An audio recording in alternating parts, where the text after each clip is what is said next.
ये आप जो सामने मस्जिद देख रहे हैं ना, एक मीनार वाली, ठीक है।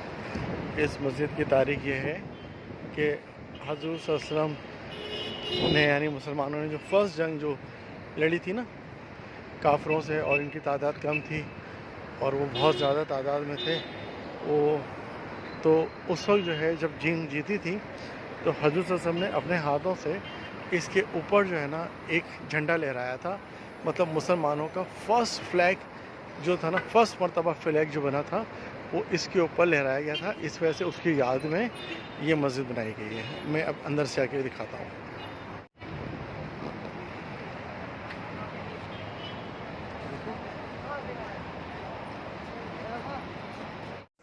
यहाँ आप देख सकते हैं कि सारे लोग जो है 2 रकात नमाज़ नफिल पढ़ रहे हैं, हमने भी पढ़ ली है। लेकिन हम मगरिब की नमाज़ जो है हरम में जगह पढ़ेंगे। और देखें आप, माशाल्लाह पानी भी फ्री मिल रहा है, ठंडा पानी। पूरे मक्का मदीना में पानी माशाल्लाह से फ्री होता है। जिसे पानी पीना है पिए, और बोतलें लेके जाना है बोतलें भी लेके जा सकता है।